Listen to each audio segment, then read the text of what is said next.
Good morning, everybody. It is Feed Your Brain Friday again. Gosh, it seems like these come by so fast now. Whew. Anyway, today we're going to talk about, out of my book, Feed Your Brain, Change Your Life. We've talked about what neurotransmitters are. We've talked about what amino acids are.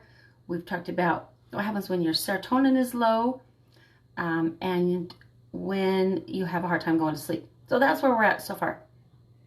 And we've talked about dopamine and your energy. And if you're interested in going back and watching any of those, you can go to my YouTube channel, and I'll put you a link in there after we're done. So today, we're going to talk about happy. Don't worry, be happy. I like that song. Have you ever seen the show, Hey Larry, good to see you on here. Hi Allie. Have you ever seen the show Legally Blonde? Anybody seen it? If you have, leave me a little emoji. Say, yes, I've seen it. Well, there is a quote in there, and it's one of my very favorite quotes. And in there, Elle, who is the intern, is talking about a lady who's on trial. And she makes this comment. She said, there's no way she could have killed her husband because she exercises. Exercise causes endorphins. Endorphins make people happy, and happy people don't kill their husband, right? And I have a quote that I want to read to you. It says, "It's only possible to live happily ever after on a day-to-day basis," by Margaret Bonanon. So, what are the endorphins and why are they so important in our life? Well, you know what? They make you happy. That's what their job is. That's the best description of what the endorphins do. They help you to feel love, comfort, pleasure. They numb and reduce pain, giving you the feeling of well-being. They make life feel brighter. We all want to feel that, right? The endorphins are produced in the central nervous system and the pituitary gland. Endorphins act on the opiate receptors in the brain.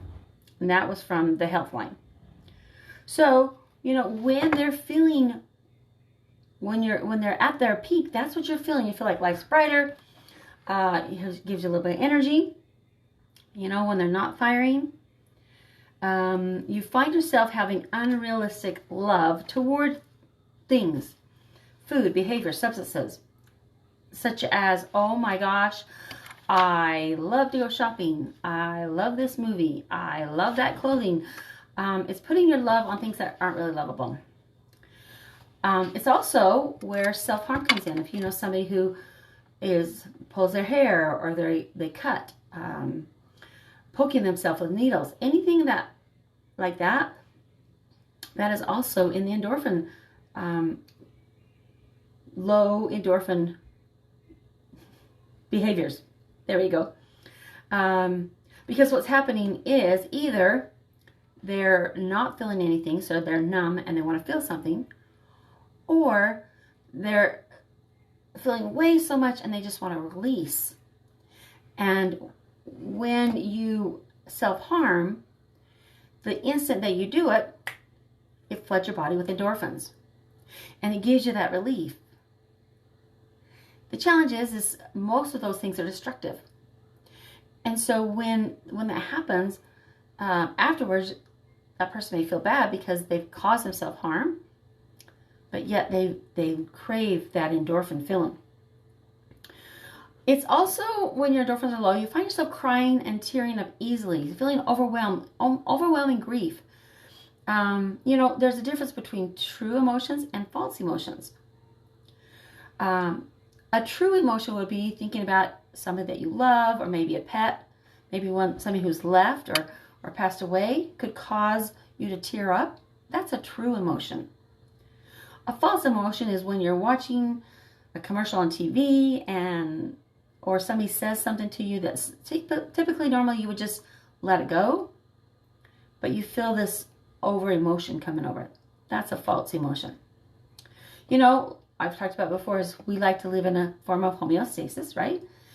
And when And what that is feeling balance and stability. When we don't feel that way, we're going to crave something. And, you know, when you crave something in the endorphins, for the endorphins, you're looking for something for comfort, reward, or numbing. Comfort, I want to feel love. Reward, I deserve this. And numbing, I want to check out. And so we're going to turn to different things. We can turn to food. We can turn to starches. You know, comfort food, such as big portion of mashed potatoes and gravy, macaroni and cheese. Those are comfort food, right? Those would be comfort food to me. It could also be sugar or starches. It could be caffeine or alcohol, tobacco, marijuana, opiates. It could be heroin, cocaine, Vicodin, things like that.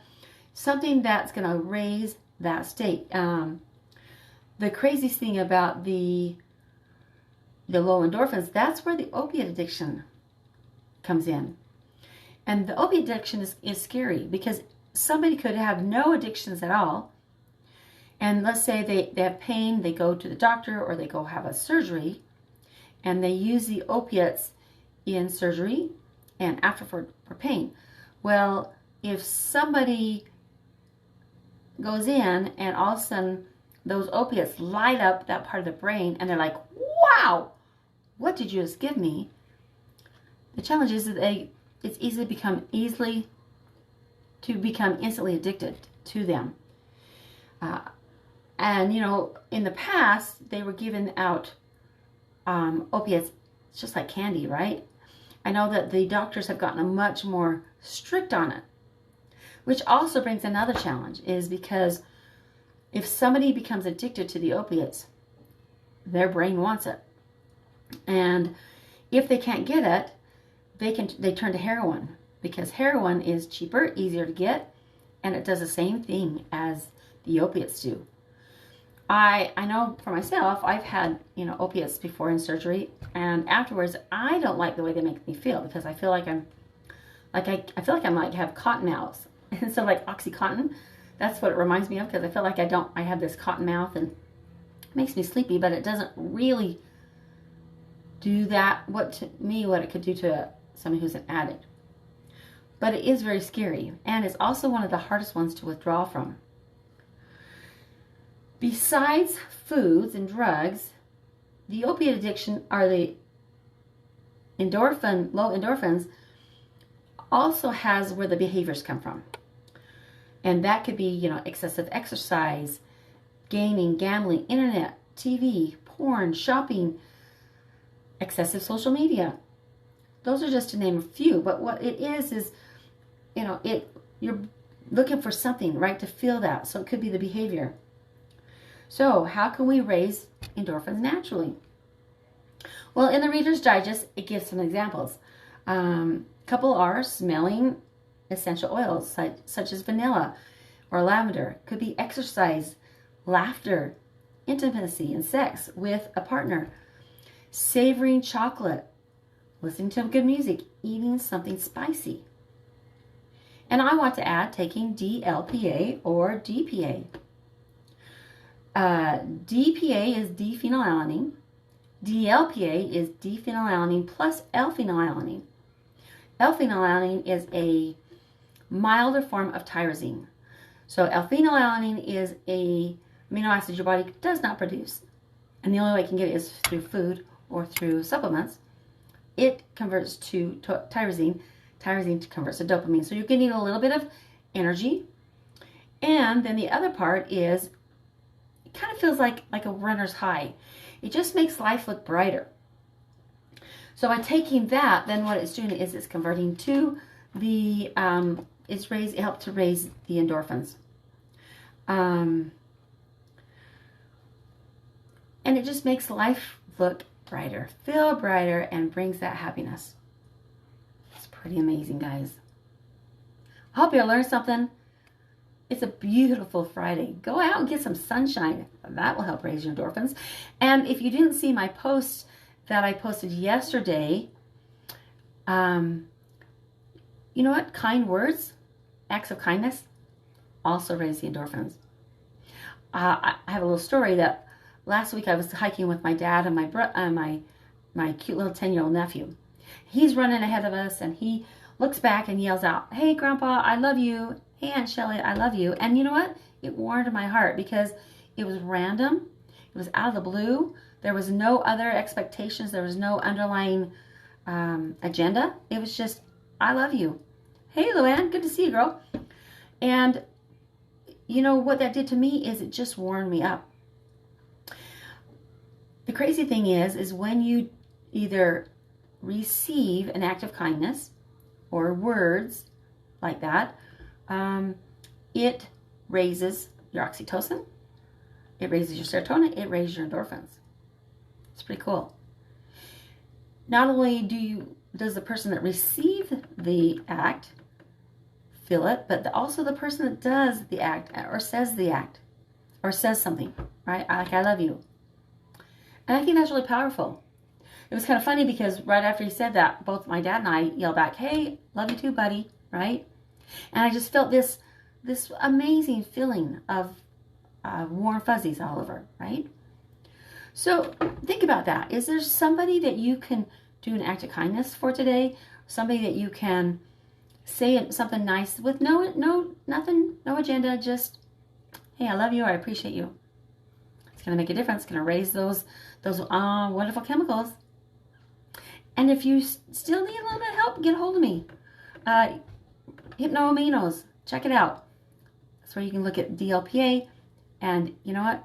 It's amazing. DLPA, gosh, it's one of my favorites. Well, it's Friday, guys. Make it a great weekend. I'm Shelly Jo with Shelly Jo Hypnoaminos, also known as the Amino Acid Lady and Hypnotherapist. Thanks, guys, for getting on here. Reach out to me. Make it fabulous. Mwah. Love ya. Bye.